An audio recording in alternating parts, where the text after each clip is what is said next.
জানিয়ে দেব এই মুহূর্তে হাতে পাওয়া সর্বশেষ গুরুত্বপূর্ণ আপডেট আন্তর্জাতিক সংবাদ। শুরুতেই জানাবো মার্কিন নিষেধাজ্ঞা সব দেশের বিরুদ্ধে যুদ্ধ ঘোষণা।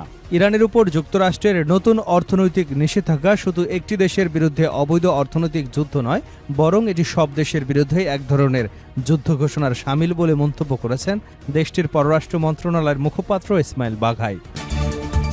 এবারে জানাবো এবার আক্রমণাত্মক সামরিক নীতি গ্রহণ করেছে তেহরান। সাম্প্রতিক যুদ্ধের অভিজ্ঞতা থেকে শিক্ষা নিয়ে নিজেদের সামরিক নীতিতে বড় পরিবর্তনের কথা জানিয়েছে ইরান। এতদিনের প্রতিরক্ষামূলক অবস্থান থেকে সরে এসে আরও আক্রমণাত্মক সামরিক কৌশল গ্রহণের সিদ্ধান্ত নিয়েছে দেশটির সেনাবাহিনী। জানাবো হরমুজ প্রণালীকে এখন আমেরিকান ভূখণ্ড হিসেবে দেখছেন ডোনাল্ড ট্রাম্প। কৌশলগতভাবে গুরুত্বপূর্ণ হরমুজ প্রণালীকে আমেরিকান ভূখণ্ড হিসেবে দেখছেন যুক্তরাষ্ট্রের প্রেসিডেন্ট ডোনাল্ড ট্রাম্প। তিনি বলেছেন, ইরান চুক্তি করতে আগ্রহী হলেও এখনও সঠিক চুক্তি করবার জন্য প্রস্তুত নন। খবর আল জাজিরার। এদিকে ভারতের 6 নাবিককে ধরে নিয়ে গেল সোমালি জলদস্যুরা। সোমালিয়ার পুন্টল্যান্ড উপকূলে জলদস্যুদের হাতে জিম্মি হয়েছেন ভারতীয় 6 নাবিক। ক্যামেরুনের পতাকাবাহী একটি পণ্যবাহী জাহাজ দখল করে জলদস্যুরা সেটিকে উপকূলের দিকে নিয়ে গেছে বলে জানা গেছে। এবারে থাকছে জলপথ এবং হরমুজ প্রণালী রক্ষায় প্রস্তুত ইরান।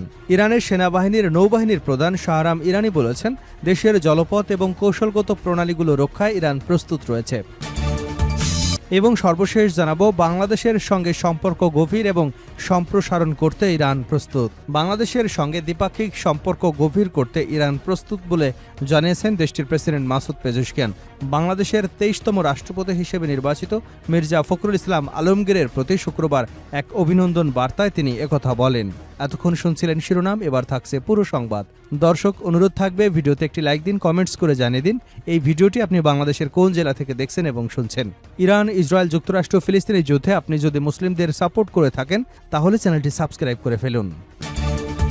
মার্কিন নিষেধাজ্ঞা সব দেশের বিরুদ্ধে যুদ্ধ ঘোষণা ইরানের। ইরানের উপর যুক্তরাষ্ট্রের নতুন অর্থনৈতিক নিষেধাজ্ঞা শুধু একটি দেশের বিরুদ্ধে অবৈধ অর্থনৈতিক যুদ্ধ নয়, বরং এটি সব দেশের বিরুদ্ধে এক ধরনের যুদ্ধ ঘোষণা বলে মন্তব্য করেছেন দেশটির পররাষ্ট্র মন্ত্রণালয়ের মুখপাত্র ইসমাইল বাঘাই।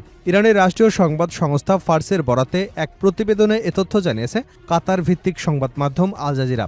বাঘাই বলেন, নতুন নিষেধাজ্ঞার মাধ্যমে যুক্তরাষ্ট্র বিশ্বের স্বাধীন এবং জাতিসংঘের সদস্য দেশগুলোর উপর নিজের আইন এবং কর্তৃত্ব চাপিয়ে দেওয়ার চেষ্টা করছে। তিনি বলেন, কোনো দেশের সরকারি, বিদেশি ব্যাংক, ব্যবসা প্রতিষ্ঠান, বিমানবন্দরকে অন্য কোনো দেশের সঙ্গে বৈধ বাণিজ্য বন্ধ করতে বাধ্য করবার অধিকার রাখে না, কারণ এসব প্রতিষ্ঠান নিজ নিজ দেশের আইনি এবং সার্বভৌম ব্যবস্থার অধীনে পরিচালিত হয়।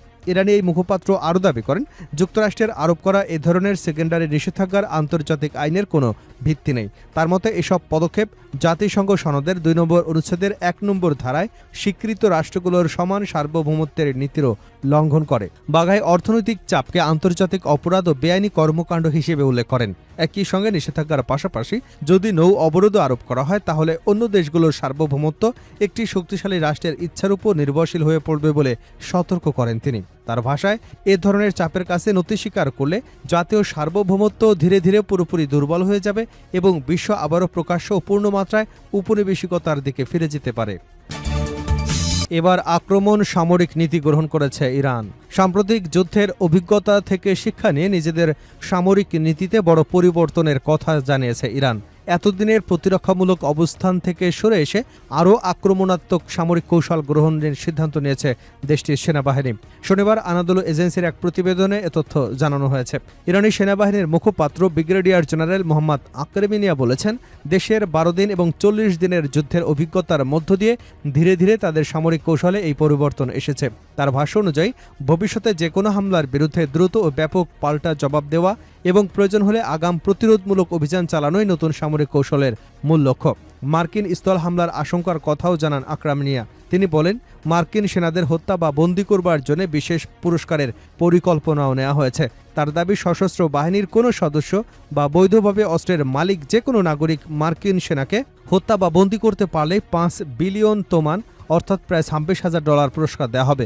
কোনো নারী এই কাজ করলে পুরস্কারের অর্থ দ্বিগুণ করে $10 মিলিয়ন তোমান বা প্রায় $53,000 দেওয়া হবে বলেও জানিয়েছেন তিনি, এবং হামলায় ব্যবহৃত অস্ত্রটি মূল মূল্যের দ্বিগুণ দামে কিনে নেওয়ার কথাও বলা হয়েছে। পরে সেই অস্ত্রটির মূল মালিকের নামে একটি সামরিক জাদুঘরে সংরক্ষণ করা হবে এবং তাকে নতুন একটি বিকল্প অস্ত্র দেওয়া হবে।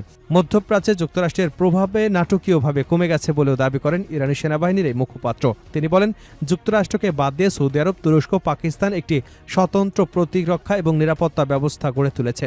আকরামিনিয়ার দাবি, যুক্তরাষ্ট্রের অংশগ্রহণ ছাড়া গঠিত এই প্রতিরক্ষা ব্যবস্থা মধ্যপ্রাচ্যে নতুন বাস্তবতার ইঙ্গিত দিচ্ছে এবং এটি অঞ্চলটিতে যুক্তরাষ্ট্রের রাজনৈতিক প্রভাব কমে যাওয়ার প্রমাণ দিচ্ছে। হরমুজ প্রণালীকে এখন আমেরিকান ভূখণ্ড হিসেবে দেখছেন ট্রাম্প।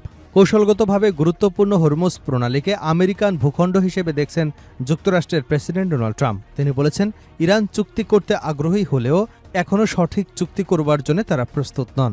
শনিবার আল জাজিরা এ খবর প্রকাশ করেছে। এদিকে ইরানের উপর নতুন করে কঠোর অর্থনৈতিক নিষেধাজ্ঞা আরোপ করেছে যুক্তরাষ্ট্র।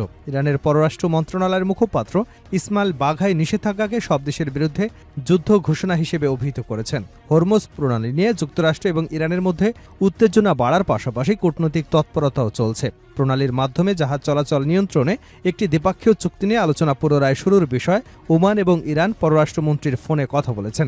বিশ্বের অন্যতম গুরুত্বপূর্ণ জ্বালানি পরিবহন পথ হরমুজ প্রণালী দিয়ে ইরান এবং যুক্তরাষ্ট্রের মধ্যে দীর্ঘদিনের ধরে উত্তেজনা রয়েছে।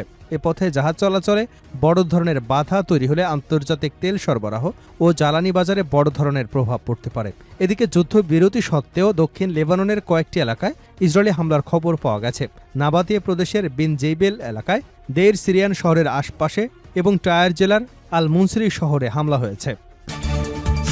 ভারতের 6 নাবিককে ধরে নিয়ে গেল সোমালি জলদস্যুরা। সোমালিয়ার পুটল্যান্ড উপকূলে জলদস্যুদের হাতে জিম্মি হয়েছেন 6 ভারতীয় নাবিক। ক্যামেরুনের পতাকাবাহী একটি পণ্যবাহী জাহাজ দখল করে জলদস্যুরা সেটিকে উপকূলে নিয়ে গেছে বলে জানা গেছে। অ্যাসোসিয়েটেড প্রেসের প্রতিবেদনে বলা হয়েছে, চলতি সপ্তাহের শুরুতে সোমালি জলদস্যুরা পুটল্যান্ডের ইয়েল জেলার মারাইয়া উপকূল থেকে প্রায় 3.5 নটিক্যাল মাইল দূরের জাহাজটি ছিনতাই করে। সোমালিয়ার এক কর্মকর্তা জানিয়েছেন, জাহাজটিতে মোট 10 জন নাবিক এবং নিরাপত্তা কর্মী ছিলেন। তাদের মধ্যে 6 জন ভারতীয় নাগরিক, এছাড়া একজন তুরস্কের, একজন জর্জিয়ার এবং 2 জন সার্বিয়ার নিরাপত্তা রক্ষী ছিলেন।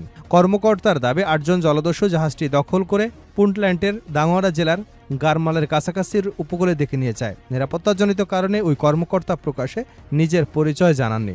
জানা গেছে, জাহাজটিতে মোগাদিশুর একটি তুর্কি সামরিক প্রশিক্ষণ কেন্দ্রের জন্য পাঠানো অস্ত্রের পাশাপাশি বিভিন্ন যোগাযোগ ও স্যাটেলাইট সরঞ্জাম ছিল।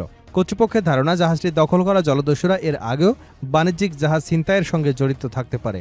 গত 26 এপ্রিল সোয়াল্ড নামের আরেকটি বাণিজ্যিক জাহাজ ছিনতাইয়ের ঘটনাতেও তাদের সম্পৃক্ততার সন্দেহ করা হচ্ছে। জাহাজটির মালিক একটি শিপিং প্রতিষ্ঠান বলে জানা গেছে।